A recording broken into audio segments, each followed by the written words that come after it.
datang dunia sunyi sepi, namun ada jejak yang tak terlihat. Langkah ini penuh rasa penasaran, menelusuri ruang yang penuh misteri. Kamera menyala, hati berdebar, terdengar bisikan dari dalam gelap. Aku Merah Putih Creator Reborn akan terus mencari keberadaan di balik bayangan. Eksplorasi malam menantang jiwa, bersama Merah Putih Creator. Ayo sama-sama kita temukan rahasia, mengungkap misteri di dunia yang tak terlihat. Setiap langkah membawa kita lebih dekat. Di balik pintu yang tertutup rapat, ada cerita lama yang belum terungkap. Merah Putih Creator akan coba mengungkap rahasia tersembunyi. Kamera menyala, hati berdebar, terdengar bisikan dari dalam gelap.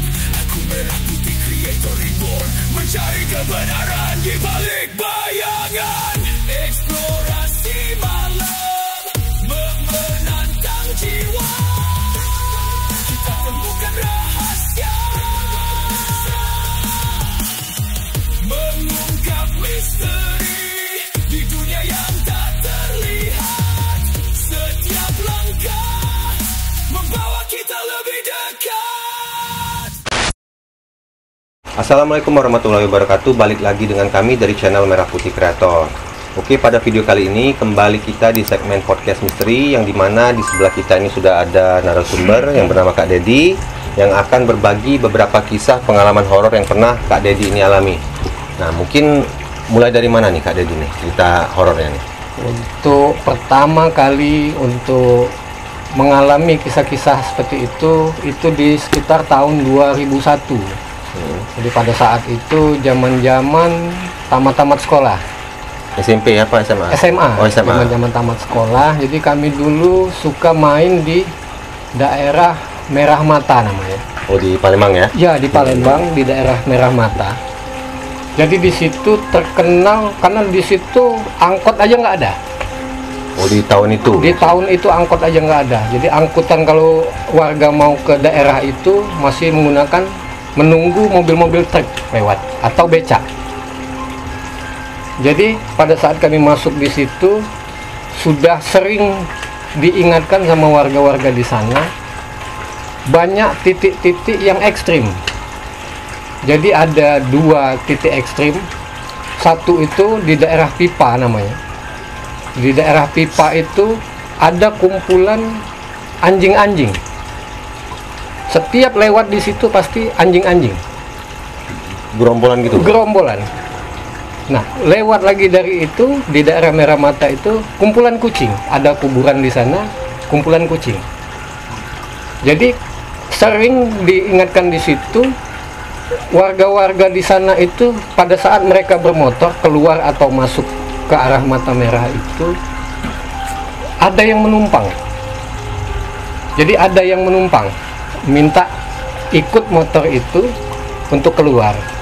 Pada saat di jalan mau keluar nggak ada orangnya nggak ada sama sekali. Pada saat dilihat ke belakang itu yang ikut numpang itu tadi nggak ada. Oh, cuman maaf nih Kak Dedi, saya potong. Ya. Itu yang menumpangi, ibaratnya pembawa motor. Iya, pembawa motor. Nah, itu tahu nih bahwa kalau ada yang ikut Ada orangnya nampak. Oh. Orang itu berhentiin di tengah jalan, mereka mau keluar itu berhentiin, ikut dong saya mau ke depan. Udah dibawa, tiba-tiba kok kan kalau kita bawa motor kan berat nih motor. Iya. Pada saat kok enteng, pada saat ditoleh nggak ada orangnya. Cuman sosoknya tuh kayak Sosoknya manusia, nyata. kayak manusia Sosoknya biasa. nyata, kayak manusia Oh. biasa. Udah, tapi kalau untuk di kami belum ketemu yang seperti itu. Nah, di tahun 2001 itu mungkin sekitar pertengahan. Jadi kami itu datang ke daerah Mata Merah itu, ke tempat teman di pinggir sungai itu pertengahan tahun mungkin. Sekitar jam 11 malam. Jadi kami dua motor, bonceng dua. Bonceng dua. Lewat dari pipa yang kumpulan anjing-anjing tadi, ada anjing, ada orang duduk di tengah jalan. Ini jalan nih, Iya. pas di tengah-tengah jalan. stopin tuh, bos, minggir dong, jangan di tengah jalan. Orang itu duduk di tengah jalan ngeringkuk bawa gitar, minggir dong, nanti ketabrak kalian marah. Diem aja, udah jalan. Wah, ini nggak bisa diomongin ya. Maju lagi, tiba-tiba apa pas noleh ke belakang, yang ada di tengah jalan ini bukan orang, anjing, Mbak. Yang duduk itu? Yang duduk ini, yang saya tegur itu, orang saya suruh minggir itu ternyata bawa anjing. Gitar itu tadi? Anjing, Mbak. Anjing, Mbak. Udah, pada saat itu di depan saya stop. Saya tanya dengan teman saya yang di belakang. Yang di pinggir jalan tadi, orang apa anjing? Orang, Pak. Oh, dia lihat juga? Iya, dua motor ini lihat, orang empat ini lihat orang. Tapi pada saat dilihat nggak ada. Jadi anjing, saudara? Anjing, Mbak. Anjing, Mbak. Udah, sampai depan, sampai sana kami tanya sama warga situ kan, kok kami aneh ya, kok ada orang di pinggir jalan pas kami tolak anjing. Wah, udah biasa itu katanya, udah biasa. Karena di situ jalan aja rusak, Pak. Di tahun 2001 di tahun 2001 itu di Merah Mata itu jalan aja rusak. Sampai kami dulu bilang kalau orang udah bisa sampai Merah Mata itu nggak usah lagi tes SIM. Lobang itu gede-gede, tanah merah, udah pasti bisa bawa motor.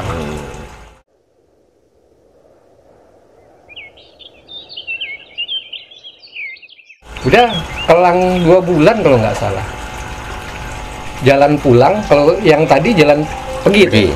Pas jalan pulang ada kayak orang gantung diri di tiang listrik, Pak.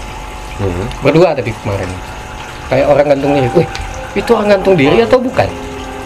Kayaknya orang. Pas lihat bukan.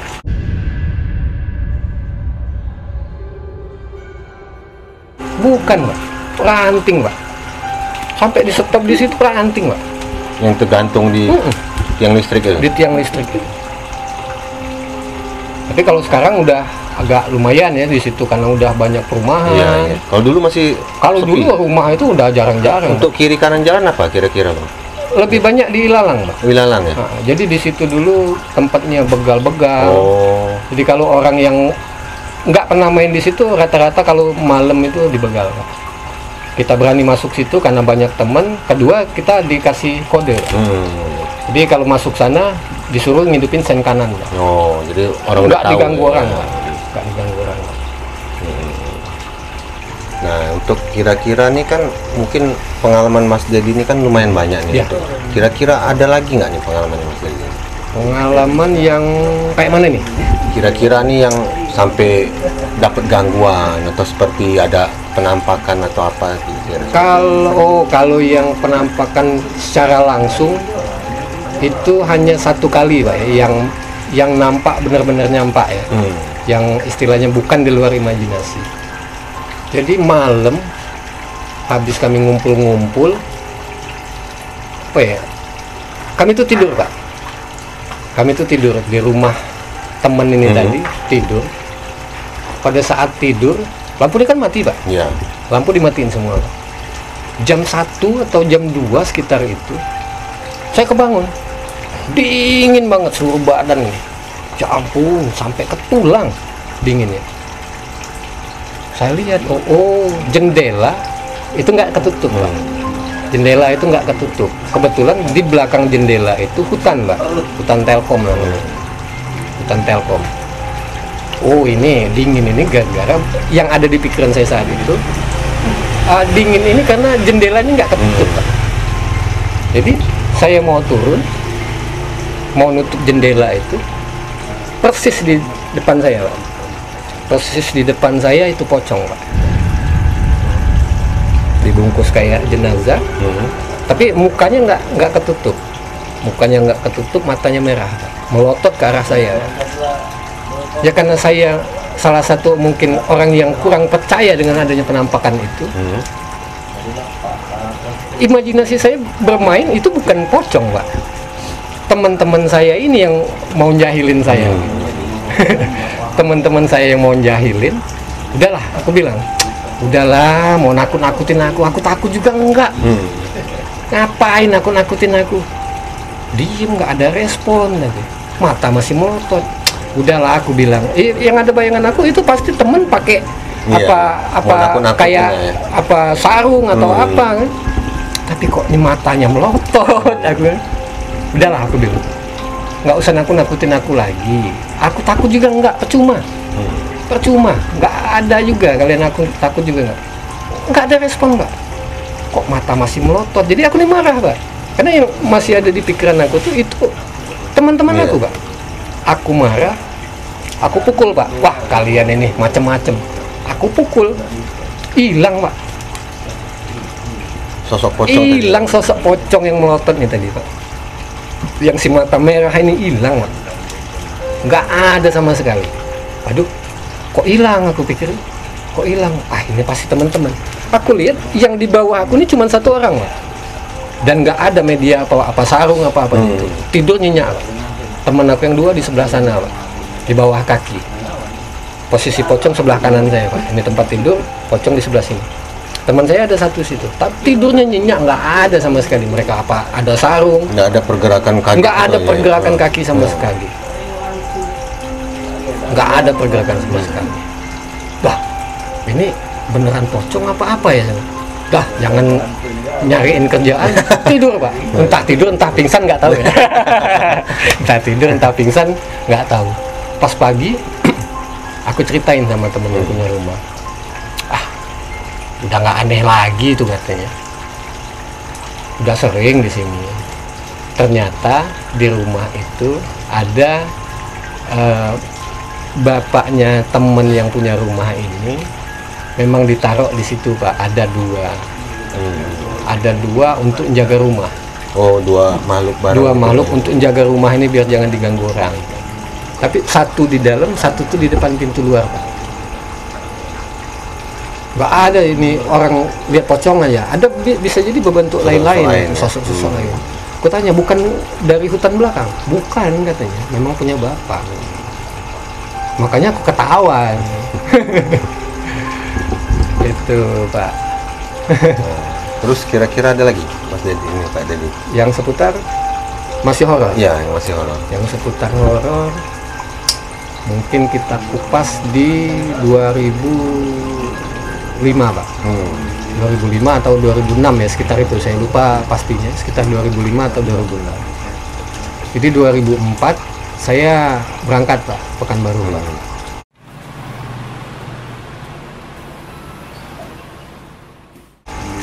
Coba keberuntungan di negeri orang. Jadi di situ tempat kami ini camp, Pak, karena kita itu mesin pembuatan aspal, Pak.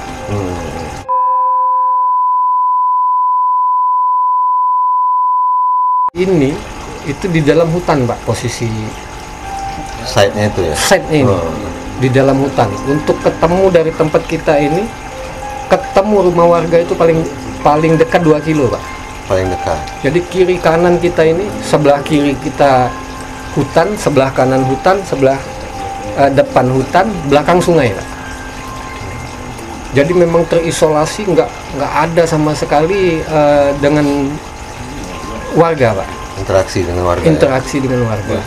Jadi di situ ada beberapa uniknya, Pak. Jadi yang pertama, uniknya di daerah itu namanya Sungai Berbari, Pak, namanya. Nama daerahnya Sungai Berbari. Jadi sekitar 500 meter sebelum masuk pintu camp kita, itu ada satu hutan kosong, Pak. Tanahnya lumayan lapang. Setiap mobil yang lewat sana mati, Pak. Pasti kalau orang baru yang masuk situ pasti mati. Mesinnya ini, Pak, mesin mobilnya. Jadi aku bingung pertama, kok mogok? Iya, lupa aku, katanya. Lupa gimana? Daerah ini, katanya, ini entah medan magnet, entah ada sesuatunya. Kalau konon kata warga, ada sesuatu memang di situ. Jadi kalau mau melintasi daerah yang ini tadi, Pak, itu wajib klakson, Pak. Kalau di klakson nggak mati, Pak. Istilah kata orang sana itu izin, Pak. Izin melintas, Pak.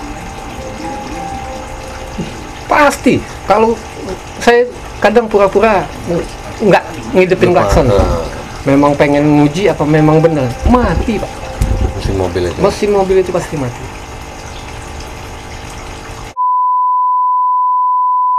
Ada tempat batu, corong batu dengan ada tingkat untuk operator. Nah, di atas ini selalu terlihat penampakan yang aneh. Tapi enggak berbentuk apa istilah penampakan yang kita kenal, Pak. Yang ini kayak kuntilanak segala macam. Enggak menyerupai, Pak. Tapi kelihatan kayak bayangan.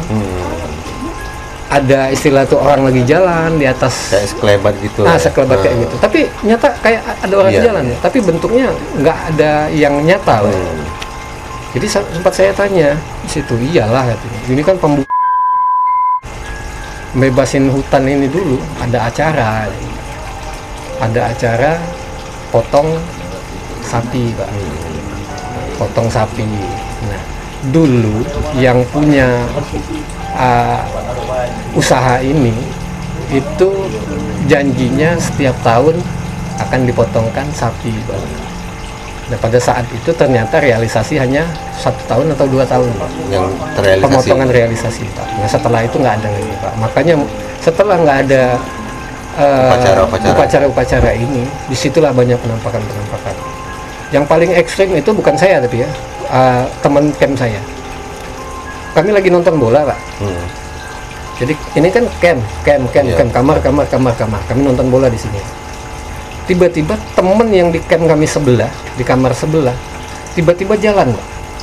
Kami panggil, mau kemana? Dia malah jalan menuju.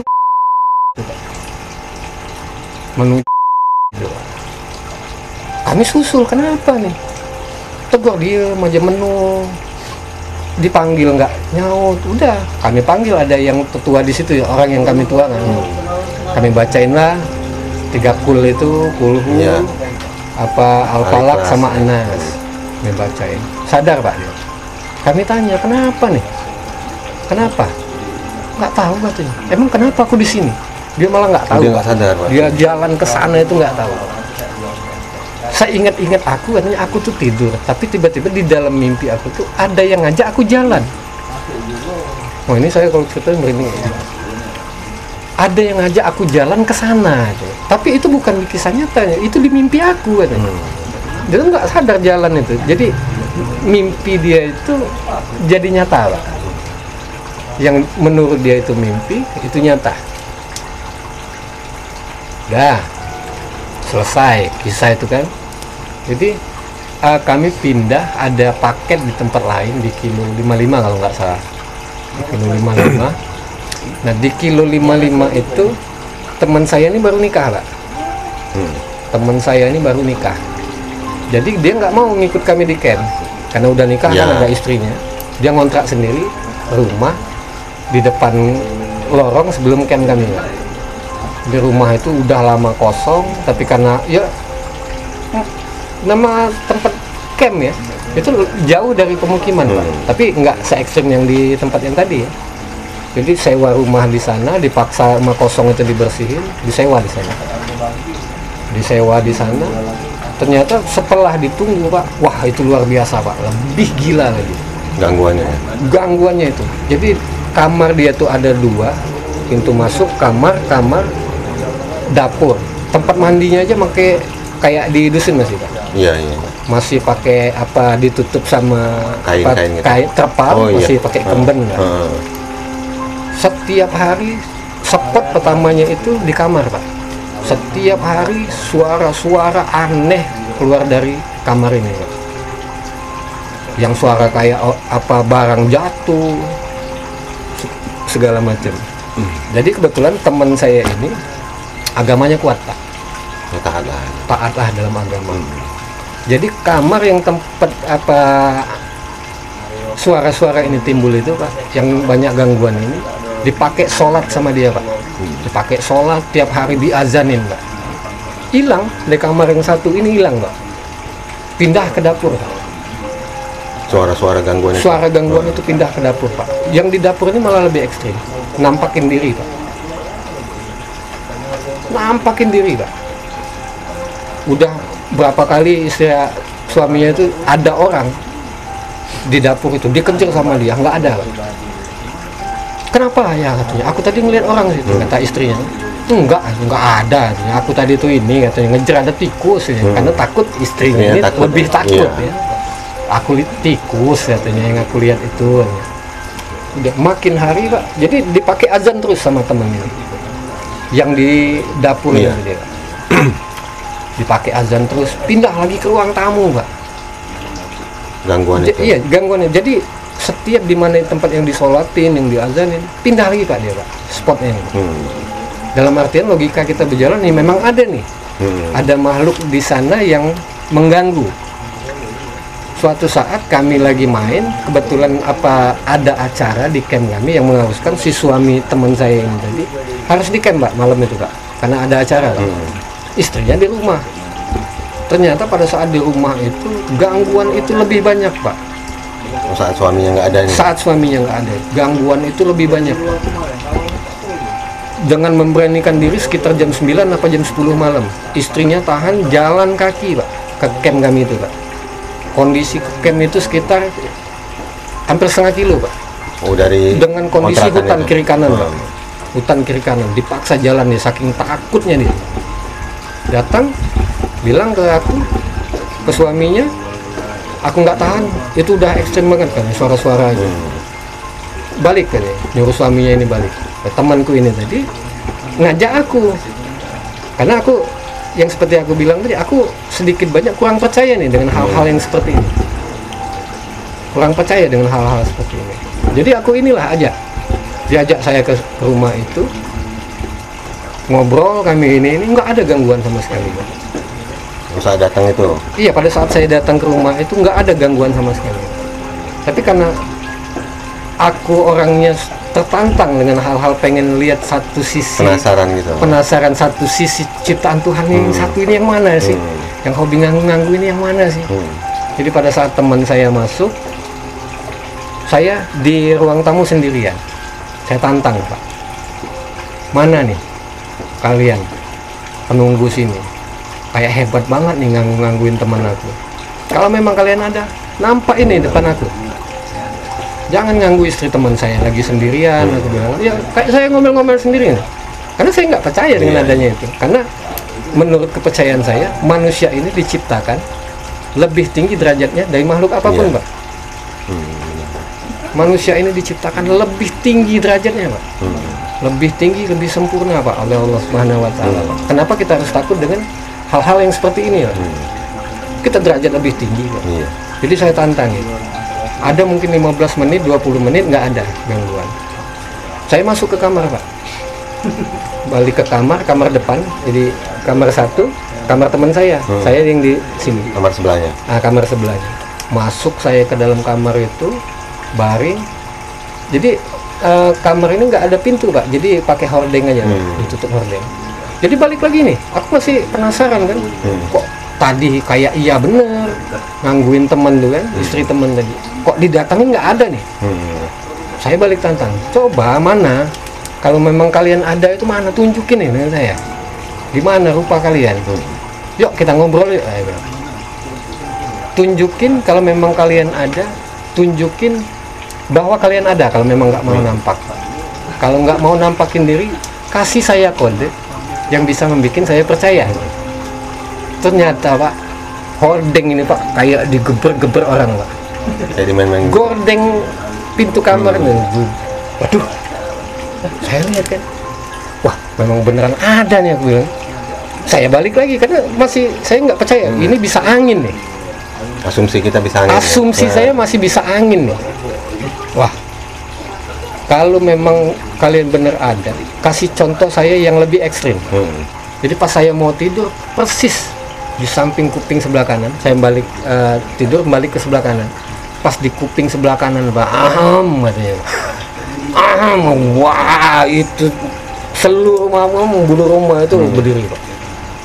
Masya Allah, ini beneran ada, aku bilang.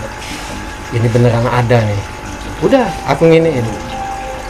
Ini beneran ada nih. Coba sekali lagi, nggak muncul Pak. Saya tinggal tidur Pak.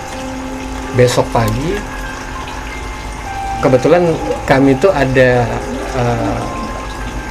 orang yang kami tuakan di sungai Siak, Kabupaten Siak. Itu paranormal lah bisa kita bilang. Jadi kami konsultasi dengan dia, dilihat memang rumah itu memang tempatnya. Ternyata rumah itu rumah kosong, punya boleh dibilang kalau menurut penerawangan sama yang ini tadi, itu tempat dulunya tempat kumpulan sekte, Pak. Oh, di sana. Ya, kumpulan sekte. Tempat itu memang udah lama ditunggu. Jadi coba kalian cari katanya. Coba cari di rumah itu pasti ada sesuatu yang ditanam kan di rumah itu. Pada saat pagi kita cari, ternyata memang ada di tempat saya tidur itu, di kamar tempat saya tidur, ada balok tiang rumah tapi ditutupin papan, Pak. Oh, jadi nggak kelihatan. Nggak kelihatan, Pak. Secara kasat mata. Pada saat itu ada ini, kami lihat ternyata di balok kayu ini ada kain putih. Oh, dililit di balok itu. Mungkin dari situlah sumbernya. Sumbernya dari situ kemungkinannya. Makanya kami bilang dengan kakak, ada nggak? Ya sudah, kita buang. Jadi malam disuruh beli garam, sama disuruh ada satu amalan untuk ngusir. Jadi dia dari jauh, karena lumayan jauh ke tempat itu, kami disuruh langsung jam 12 malam keliling rumah sambil ngelemparin garam itu. Ngelemparin garam keliling sambil ada yang dibaca itu. Alhamdulillah, Pak. Hari pertamanya itu nggak ada gangguan. Pas hari kedua teman saya pindah, Pak. Masih ada gangguan. Nggak berani dianya. Mental istrinya udah down. Mental istrinya udah down. Walaupun nggak ada gangguan ya, karena trauma itu kan susah ngobatinya. Pindah. Nggak berani lagi dia. Jadi itu tadi, secara nggak langsung balik ke cerita kita tadi, saya pribadi nggak percaya, Pak, dengan hal yang seperti itu, Pak. Karena masih di dalam ilusi. Jadi dulu saya tuh punya guru agama waktu sekolah, pernah ngikut dia. Jadi ada kata-kata yang membuat saya sampai sekarang nggak takut. Kata-kata motivasi dari dia yang membuat saya nggak takut. Jadi dulu kami ngumpul di situ dengan dia itu, disuruh sama dia, ditanya, siapa yang pernah lihat hantu, Pak? Sama guru agama ini tadi. Kebetulan dia ini faknya batinan, Pak. Jadi ditanya, siapa nih yang pernah lihat hantu, Pak? Dia tuh pengen memotivasi kami supaya nggak takut nih dengan hal-hal yang seperti itu. Jadi satu bilang temen tuh, saya lihat pocong, saya lihat hantu, saya lihat kuntilanak, saya lihat tuyul. Oke, kalian lihat tuyul kan ya? Bentuk tuyul kayak mana? Kecil, Pak, kepalanya gundul. Kalau lihat kuntilanak, bentuknya kayak mana? Iya, dia di atas pohon, Pak. Rambutnya panjang, cewek. Kau lihat apa? Pocong, Pak. Pocong bentuknya kayak mana? Pocong bentuknya yang diikat kayak gitu, Pak. Oke, sekarang saya tanya balik katanya. Sebelum kalian lihat penampakan itu, kau lihat pocong. Sebelum kau lihat pocong, pernah nggak dalam bayanganmu berpikir itu bentuk pocong itu seperti itu? Pernah, Pak? Sama nggak dengan yang kalian lihat? Sama, Pak. Yang kuntilanak juga ditanya. Sebelum lihat kuntilanak, pernah nggak kalian bayangin bentuk kuntilanak itu seperti itu? Semua yang pernah melihat ini rata-rata bilangnya apa yang mereka lihat itu pernah mereka bayangkan di masa-masa kecil dulu, Pak. Pernah mereka bayangkan di masa-masa kecil dulu. Jadi inti dari kata-kata Bapak itu, jadi iblis ini memang ada, Pak. Ya. Hantu ini hanya mainan, Pak. Hanya mainan, Pak. Jadi dulu, di zaman dulu, iblis ini diciptakan duluan, Pak. Setelah para rasul, Pak. Setelah malaikat dan para rasul, diciptakan jugalah iblis lebih duluan. Mereka sama-sama tinggal di surga, Pak. Tugas mereka beribadah pada Allah Subhanahu wa Ta'ala. Tapi pada saat itu diciptakan sama Allah Nabi Adam, Pak. Diciptakan Nabi Adam.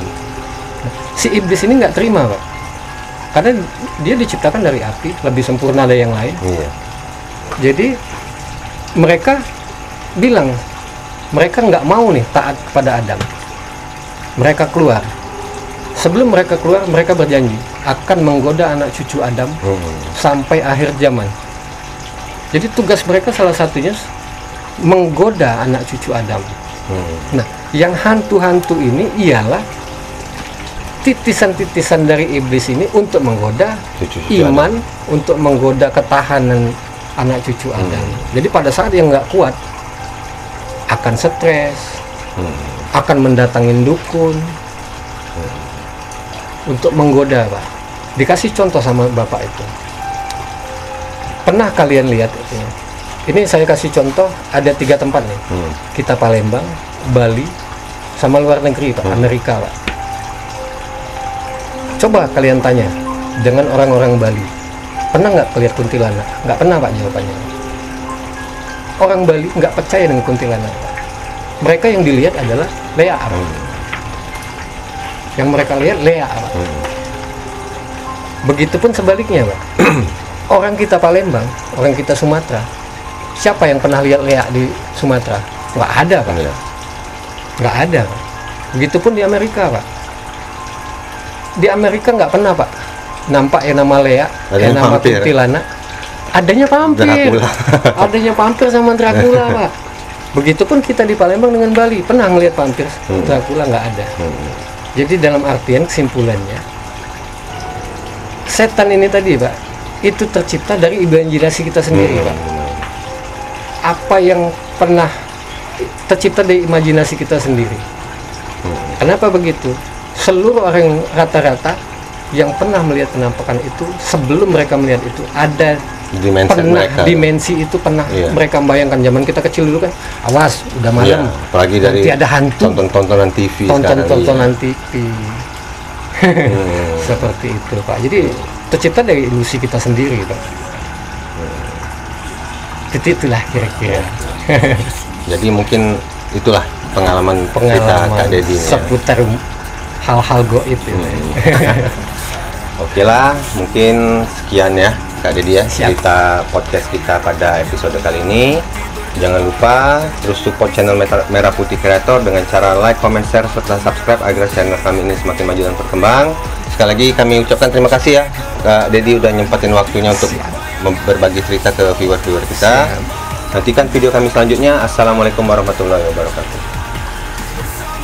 Putih Kreator, ayo sama-sama kita temukan rahasia, mengungkap misteri di dunia yang tak terlihat. Setiap langkah membawa kita lebih dekat.